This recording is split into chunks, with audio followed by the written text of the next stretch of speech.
Programa Amazônia, Gente e Justiça. Oferecimento Brasil Digital. Internet do jeito que você precisa. E água mineral Mina Linda. Água é vida. Beba Mina Linda.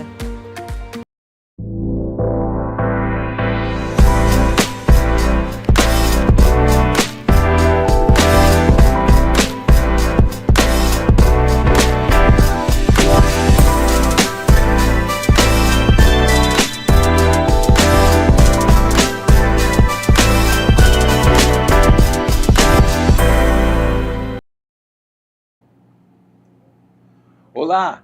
Você tem ideia da importância da ciência para a modernização da nossa vida em sociedade?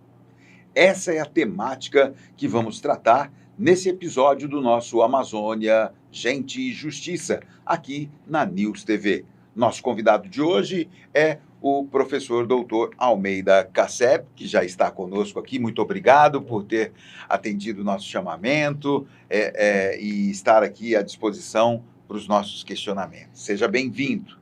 Almeida Casseb é biólogo, mestre, doutor em biologia experimental e é professor e pesquisador do Departamento de Arqueologia da Universidade Federal de Rondônia desde 2009. Sua trajetória científica sempre se concentrou em hemoglobinopatias, genética de populações amazônicas e imunogenética.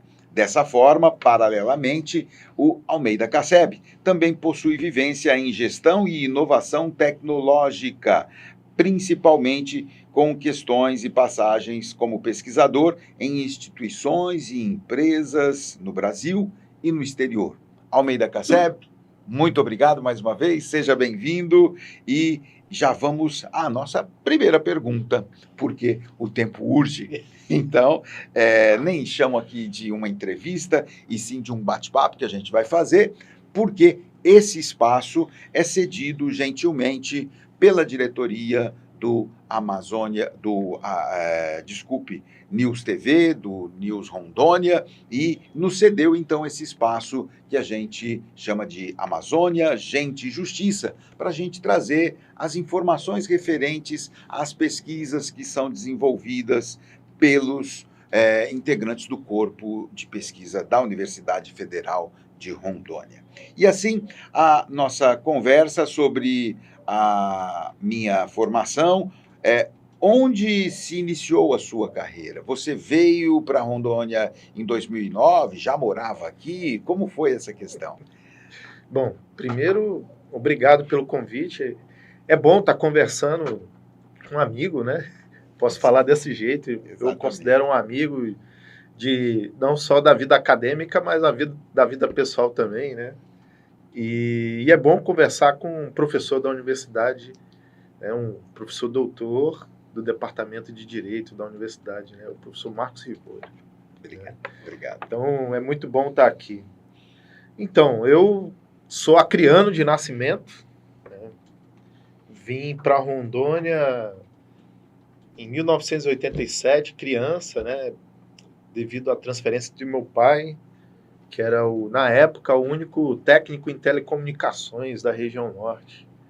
E aí Rondônia, quando se tornou estado, precisava ser o centro de integração, desenvolvimento de comunicação, tecnologia e de tudo como referência da região amazônica, né?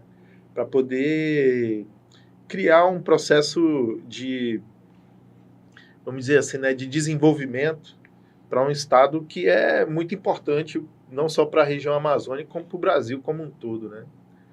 Que a gente não pode esquecer que Rondônia é o coração da América do Sul, né? Ele fica bem no centro da América do Sul e não por acaso é um dos principais pontos de interligação de tudo que a gente pode imaginar para desenvolvimento daqui. Então, vim em 87 para cá, depois nas idas e vindas, fazendo curso em outros estados, né, como a maioria dos rondonienses da minha época, fazendo faculdade em outros locais. Voltei para Rondônia, fiz o curso de Biologia. No curso de Biologia foi assim um boom na minha vida, né? Depois de formado, já veio iniciação científica, mestrado, doutorado, tudo de uma vez. Então, assim, aí é que vai iniciando a carreira científica. Aí, diante dessa sua colocação, muito interessante, eu pergunto: mestrado, doutorado, pós-graduação, lato sensu, estrito sensu, nas universidades públicas, no seu modo de entender, são políticas públicas interessantes, importantes para a modernização da sociedade, para que as pessoas possam viver mais e com mais saúde? Então, esse é um cerne fundamental do desenvolvimento de um país, né? Eu tive o prazer de ser um dos primeiros alunos da formação do que hoje é chamado de Fiocruz, né? Aqui em Rondônia. Antes era CEPEM, capitaneado pelo Dr. Mauro Tada, depois com a interligação do professor Luiz Delbrando, do professor Henrique Krieger, professor Ernei Plesman Camargo, foi criado o IPEPATRO. Infelizmente, os 3 que eu citei faleceram, até poucas semanas atrás. O professor Krieger foi o último dos 3 que faleceu, a quem eu dou aqui minhas homenagens mais profundas, porque os 3 foram grandes mestres para mim. E fui orientado na época pela professora Vera Ingrácia Gama de Oliveira, que com a sua força e determinação, ela acrescentou muito para o desenvolvimento científico e tecnológico para esse estado. E aí, falando sobre isso, eu posso falar da seguinte forma para você. Da presidência do ex-presidente Fernando Henrique Cardoso, passando pelo governo Lula, foi quando o país teve um boom educacional e, ao mesmo tempo, um boom tecnológico. Porque nós tínhamos uma quantidade muito pequena de mestres e doutores no país. Tudo isso envolto no fim da década de 90 e início desse século, né, na primeira década. Com isso, a gente interliga todo um desenvolvimento de que o país necessita, que é o desenvolvimento de tecnologias diferentes que são utilizadas para o desenvolvimento de cidades, para o desenvolvimento das populações, para o desenvolvimento que envolve a educação e o transporte. Por que eu falo transporte? Porque um ponto fundamental hoje para o país é o pensar na malha rodoviária e o pensar no conteúdo de transporte do modal de transporte de cargas e tudo mais. As pessoas no país, elas não pensavam nisso. Então, hoje, você tem pessoas mais qualificadas pensando melhor sobre isso. A gente tem mais rodovias pedagiadas, agora a 364 está pedagiada. Com tecnologia, ela vai ser uma via, por exemplo, que vai trazer uma melhoria fundamental e estratégica para o desenvolvimento. Então, falar sobre formação acadêmica, falar sobre mestrado, doutorado, falar sobre pós-graduação, ou você se especializar em determinadas áreas estratégicas, é falar de desenvolvimento do país. Almeida, eu quero crer que na Universidade Federal de Rondônia você ocupou uma pró-reitoria por algum tempo. Sim. E teve a vivência do outro lado da docência, a gestão pública. E foi até num momento de bastante conflito, de bastante desentendimento e assim por diante. Diante dessa sua vivência, não só na sala de aula, não só na pesquisa, mas também na gestão superior, eu te pergunto nesse momento, a universidade pública brasileira, de modo geral, oferece recursos para que pesquisas sejam feitas, para o professor se dedicar essencialmente a ensinar e a pesquisar? Isso é muito importante a gente entender o que vem a ser a universidade pública. Em 2008 ou 2009, não me lembro direito aqui, se foi 2009, não lembro direito, eu entrei na Universidade Federal de Rondônia.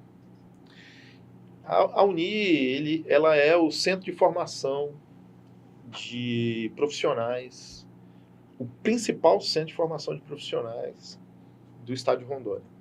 Hoje nós temos mais de uma dezena de faculdades que também são recheadas de excelentes professores, e a gente não pode negar isso.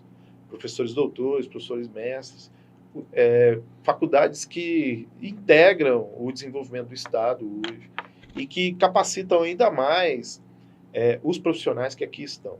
Mas a UNIR, ela é o centro, não por ser uma universidade pública, mas por incentivar a formação de professores, doutores dentro da universidade, trazendo para esses professores doutores uma formação mais aguçada do que vem a ser novas tecnologias. Então, quando eu entrei na universidade, o então reitor na época era o professor José Januário. Ele me conhecia da época que eu trabalhei no Instituto de Pesquisa em Patologias Tropicais, onde eu tinha algumas responsabilidades, e ele viu que eu encaixava bem dentro de um padrão de desenvolvimento que ele queria aplicar dentro da universidade. Só que a UNIR, ela tinha dentro do seu principal centro de desenvolvimento, né, de pensamento, um grupo que não queria que se expandisse a universidade. E isso é histórico, citando o exemplo do Reúne. O Reúne, que foi o principal programa de desenvolvimento das universidades no Brasil, teve a luta contínua desse grupo de não querer que a universidade crescesse. Então, eu sou fruto do Reúne. Assim como eu, mais de 500 professores, né? Acho que hoje mais de 600 professores entraram e estão mudando a cara da universidade, tornando a universidade mais tecnológica, a universidade mais pronta para poder ofertar o conhecimento para a sociedade. Mas eu acho que aí, nessa questão, forma-se uma dicotomia que eu gostaria que você abordasse aqui para a gente. Em que sentido? Como um professor universitário tem que buscar seu espaço no mundo, ou seja, fora dos muros da universidade pública, pela inovação tecnológica, e, ao mesmo tempo, deve conviver com a chamada dedicação exclusiva. Como se resolve essa questão? Pois é. Aí vai se casando uma coisa com a outra. Então, o professor Januário, na época, chamou eu, mais um professor que é muito meu amigo, que é o professor Joseni Detoni, que é um gênio para mim, para minha cabeça, ele é uma das pessoas mais inteligentes daquela universidade, e aquilo é de família, vou logo falando assim, né? Que eu tenho muita admiração também pelo professor Detoni, que foi reitor da Universidade Federal. Chamou o professor Francisco Estácio Neto, mais o professor João Bombardelli, que na época se tornou pró-reitor de planejamento, e falou que queria criar um novo modelo de universidade. Então, se teve muitos problemas antes do período em que nós ficamos na gestão, mas eu entrei já com um pensamento de mercado. E eu fui pró-reitor de uma das principais cadeiras da universidade, que é a pró-reitoria de graduação. O meu pensamento sempre foi de expansão, sempre foi de modificação, de formação.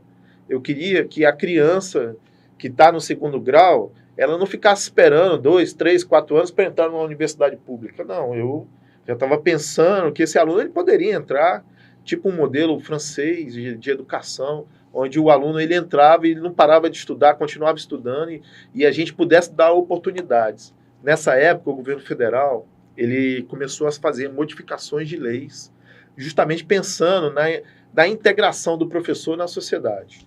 Então, a USP hoje, e aí eu vou voltar já no raciocínio, a USP hoje, ela não é simplesmente a melhor universidade pública do país. Ela é, vamos dizer assim, a detentora do maior centro de desenvolvimento de tecnologias e negócios do país. Ela não é só uma entidade de formação de profissionais de alta capacidade. Ela é uma entidade que gera empresas dentro do seu parque de tecnologia, dentro das suas associações tecnológicas e pensadores.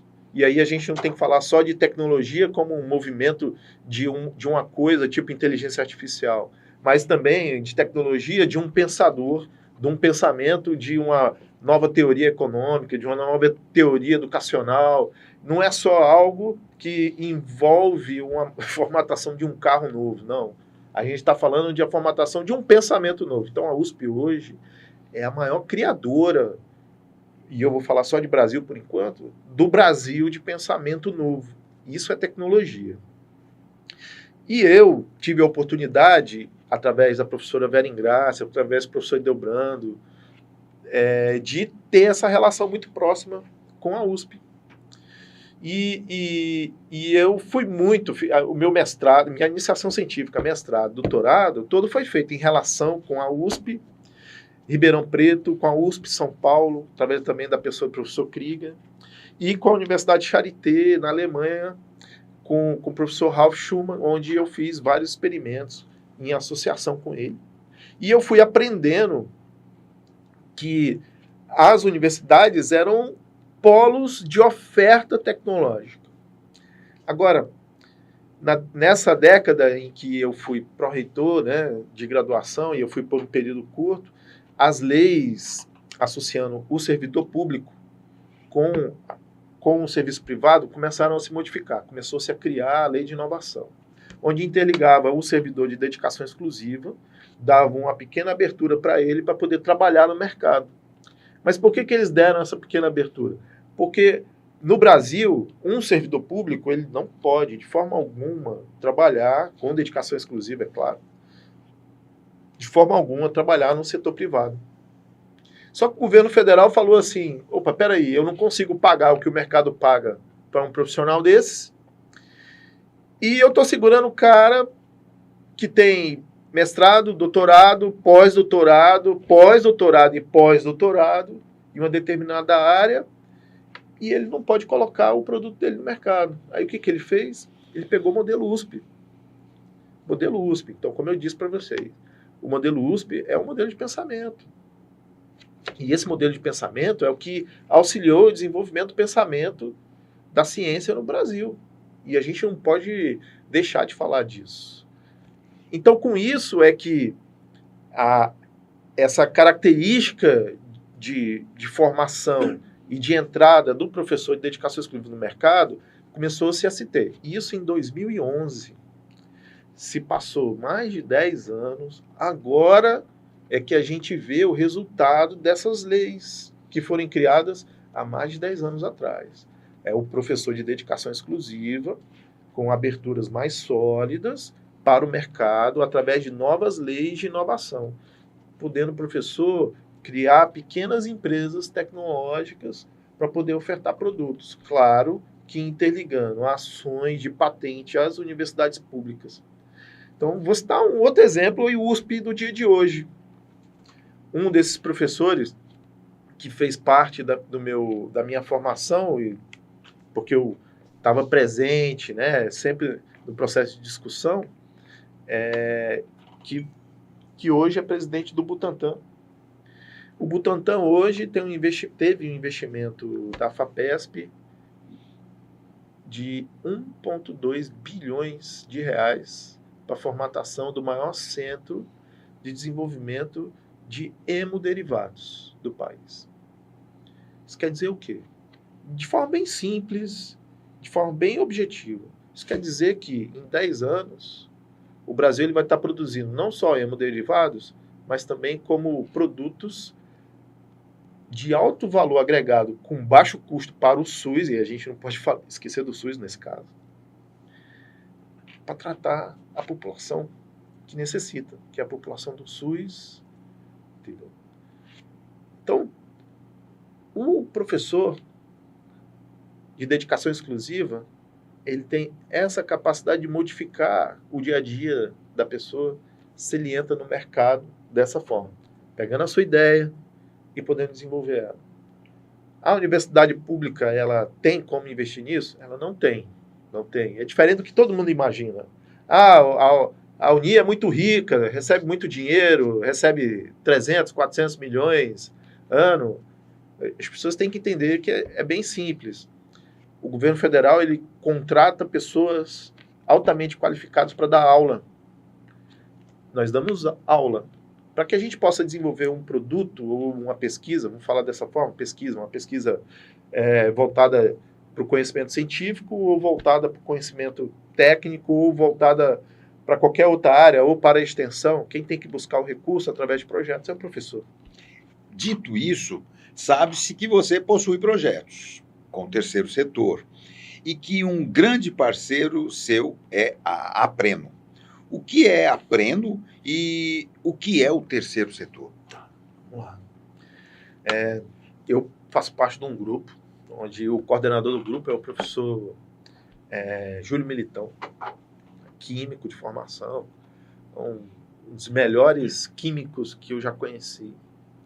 Junto com ele tem o professor Valdir Alves Facundo, que eu sou meio suspeito de falar, porque o professor Valdir, ele é um gênio magnífico de transformação dos produtos químicos. Ele tem pensamentos dentro da área química, que é algo assim que a ciência e o mercado precisam entender isso. Então, o professor Valdir e o professor Júlio, ao longo de 30 anos, eles trabalharam com produtos naturais na Amazônia. E a gente está falando, pessoal, da Amazônia, não só como um dito costumeiro de falar assim, não, a Amazônia é o celeiro de produtos ecológicos, né, de fauna e flora, de uma força que a gente não consegue mensurar. Mas o que é isso, né? Todo mundo fala disso, sempre tem uma falácia muito bonita, né? Mas, de forma bem simples, existem pessoas que vivem na floresta e pessoas que vivem disso que está na floresta. Só que elas vivem e, infelizmente, não é o suficiente para tirar ele da linha da pobreza. Então, é o cara que produz, que tem uma chácara, e aí toda a Amazônia ainda vai saber o que é uma chácara, né? E naquela chacrinha dele, que vive no meio do mato, tem que dormir na rede, isso ainda existe, vou logo falando para vocês. A gente não vive 100% da população no mundo moderno, tem gente que não tem acesso ao celular, não tem nada disso.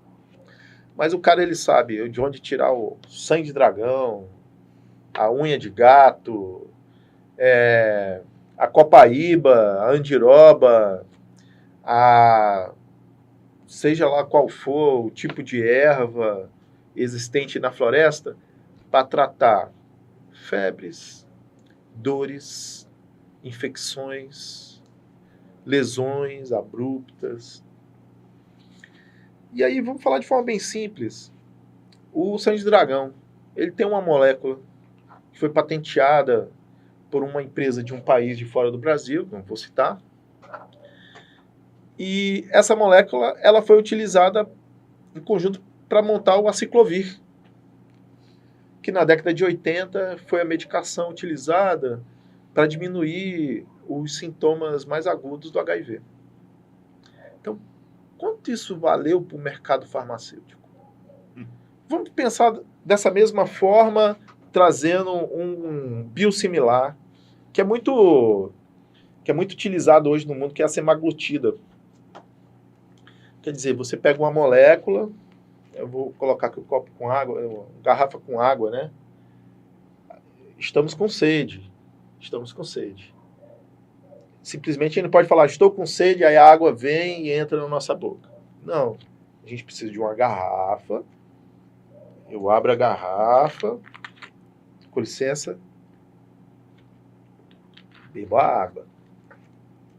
Semaglutida é uma molécula que serve para poder amenizar a deficiência dessa molécula no seu corpo.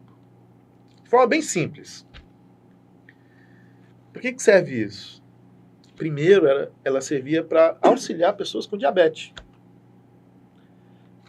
Para que elas não morressem se elas estivessem comendo algo doce e acumular demais uma substância.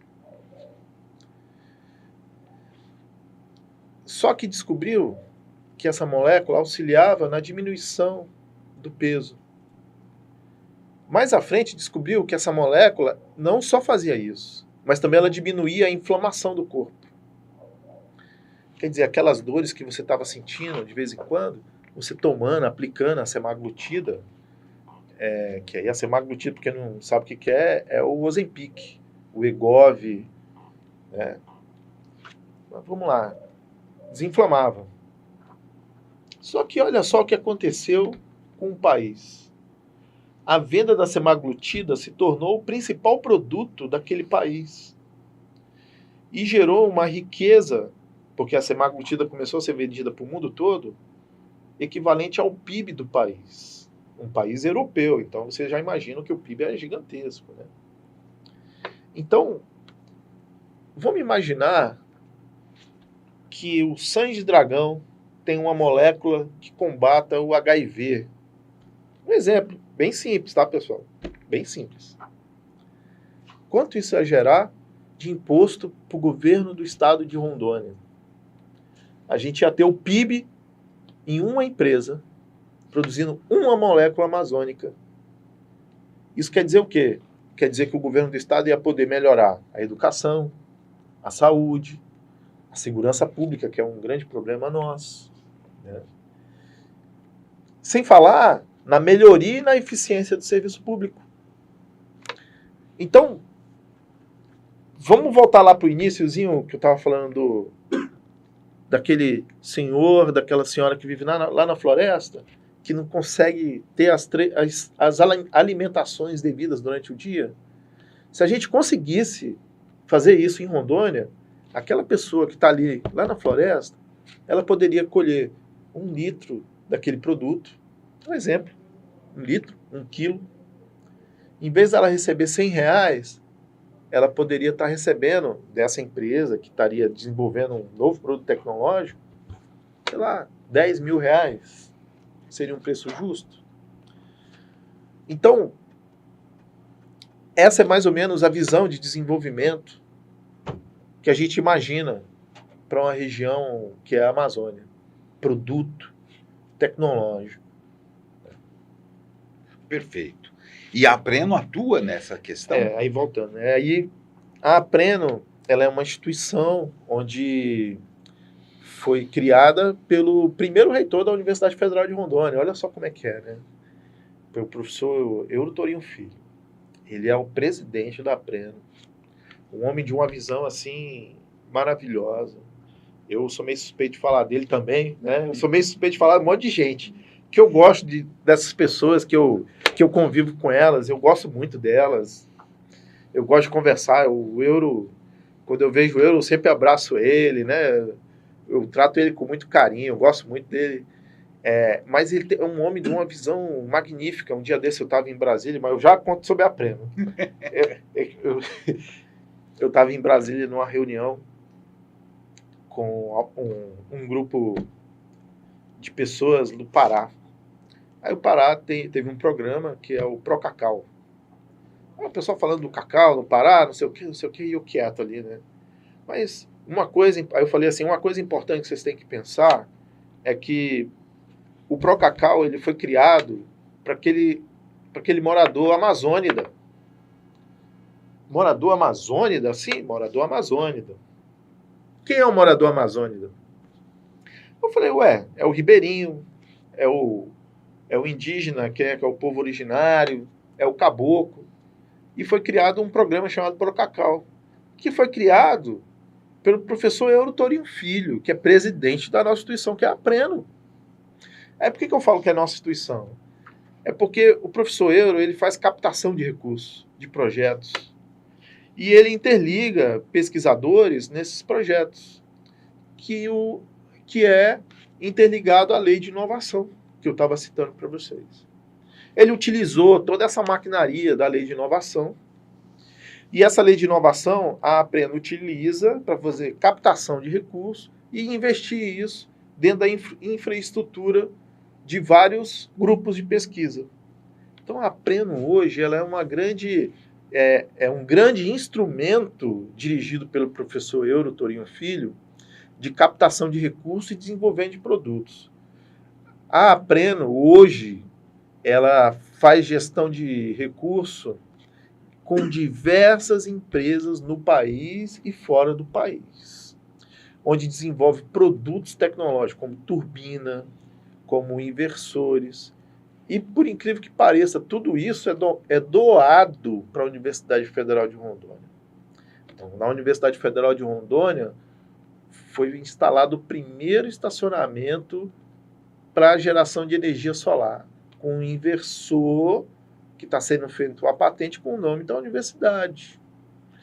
Na Universidade Federal de Rondônia tem uma turbina, isso para quem não sabe, tem uma turbina criada pela Universidade Federal de Rondônia, por professores da Universidade Federal de Rondônia, onde a Preno captou um recurso, chegou para os professores e falou assim, você quer desenvolver?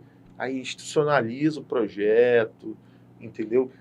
Com o projeto institucionalizado, vai o professor desenvolver aquele produto, aí o professor pega os alunos, dá bolsa de pesquisa para os alunos, e os alunos começam a aprender a desenvolver aquele produto tecnológico que eles nunca na vida iam fazer. Então, a Preno hoje, fora instituições como a Fiocruz, que é uma excelente instituição que é gerida por pessoas extremamente competentes aqui em Rondônia e por pesquisadores assim maravilhosos, e fora a própria Universidade Federal de Rondônia, que eu também coloco todas essas palavras que eu falei sobre a Fiocruz, a Preno hoje, eu posso falar com muita segurança, que é a principal instituição de desenvolvimento tecnológico de Rondônia. Porque ela se envolve não só na parte biológica ou humana, entendeu? Ela se envolve num todo, na engenharia, na agropecuária, na parte biológica, na parte de desenvolvimento humano. Um dia desse a gente estava com o tio do professor Euro, que a Preno, através do professor Euro, investiu num livro dele, falando sobre o desenvolvimento da pesca de um tipo, eu não vou me lembrar aqui agora, mas de uma pesca, mas ele colocou o livro, foi a Preno que bancou a impressão do livro. Sem retorno, é uma instituição sem fins lucrativos que está para auxiliar no desenvolvimento de vários projetos de pesquisa. A gente tem recursos que alguns deputados colocaram em emenda parlamentar, e que para nós isso é magnífico, porque esses deputados ficaram sensíveis às nossas ações. Infelizmente a emenda não saiu, não por causa do deputado, isso pode ter certeza, né? Mas pode ter certeza que quando a emenda sair, eu vou ser o primeiro a vir divulgar o que nós estamos fazendo e onde nós estamos fazendo. Essa emenda para quê? É uma ação de extensão, não é pesquisa. O livro informa. Exatamente. É extensão. Uma extensão que foi institucionalizada na Universidade Federal de Rondônia. E aí, a gente vai ofertar um produto para uma comunidade de baixa renda, lá na Zona Leste daqui da capital. Quer dizer, nós vamos começar a ofertar atendimento médico, atendimento esse que fica difícil para o Estado ofertar no tempo correto. Não estou dizendo que o Estado não oferta. Eu estou dizendo que o Estado que tem que ofertar para o Estado todo, que fica um pouco ainda restrito, a gente vai ofertar para um local que dá mais ou menos 5 mil pessoas. 5 mil pessoas. Nós precisamos adiantar o nosso assunto, claro. porque o tempo realmente passa muito rápido. Mas outros convites virão, Opa. Novos assuntos serão abordados. E a pergunta que eu faço para fechar o nosso bate-papo de hoje é a seguinte: com tudo isso que você acaba de dizer, podemos pensar, então, que o cenário político de Rondônia é propício para o desenvolvimento de um novo braço econômico? Qual a sua visão de ciência, não só para Rondônia, para o Brasil? Tá. Vamos lá. O estado de Rondônia ele tem o governador Marcos Rocha e tem o vice-governador Sérgio Gonçalves. Eu não sei muito de política, mas eu entendo um pouco de relações, né? O vice-governador estava como secretário da SEDEC, até onde eu sei, com glamouroso trabalho, claro que chefiado, né, pelo governador Marcos Rocha. E aí ocorreu meio que uma ruptura, isso foi o que foi colocado na imprensa, né? E esse trabalho ele foi encerrado. Até então, até esse ponto, eu vou parar no ponto em que estava o vice-governador como secretário da SEDEC e o governador sem ter tido o rompimento, né, com o nosso com o vice-governador, né, com o governador e vice-governador.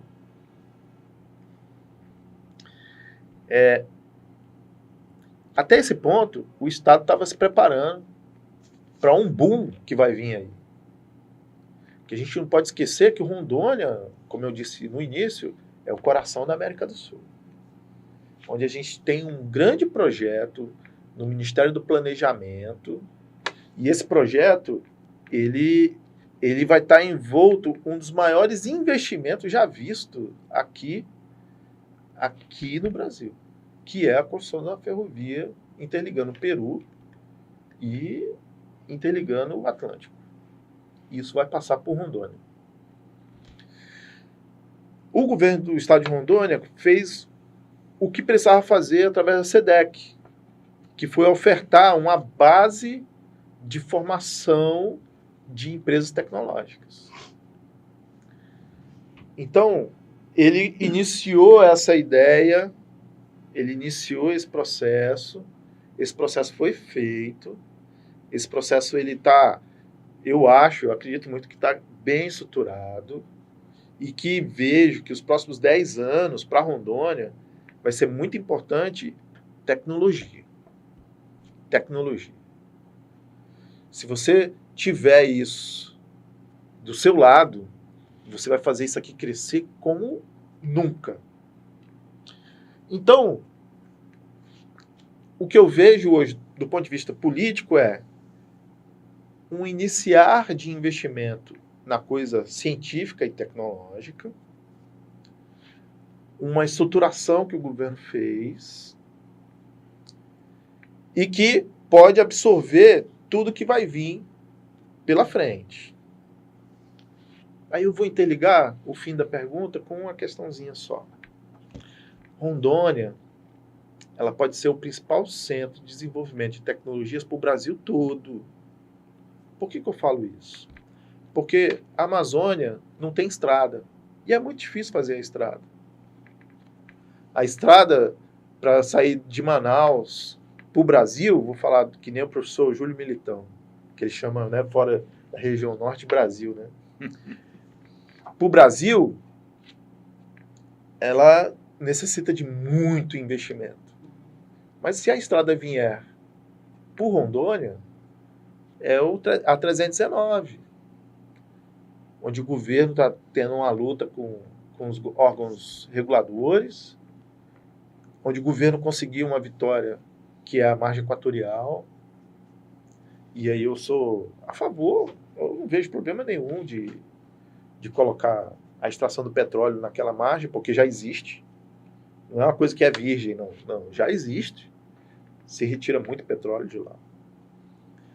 E assim, se nós tivermos a responsabilidade adequada, através do IBAMA, que o IBAMA é muito responsável, o ICMBio é muito responsável, com mais investimento para essa manutenção do ambiente, mas também com muito investimento para o desenvolvimento humano, eu creio que o desenvolvimento científico e tecnológico associado de Rondônia para o Brasil vai ser fenomenal.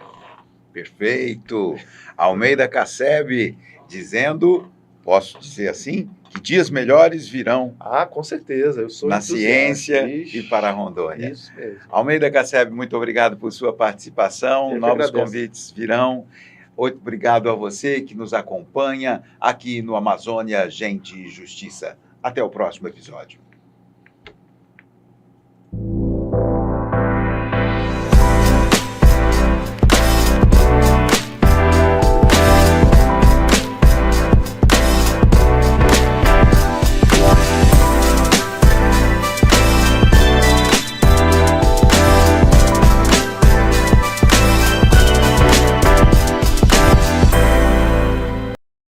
Programa Amazônia, Gente e Justiça. Oferecimento Brasil Digital. Internet do jeito que você precisa. E água mineral Mina Linda. Água é vida. Beba Mina Linda.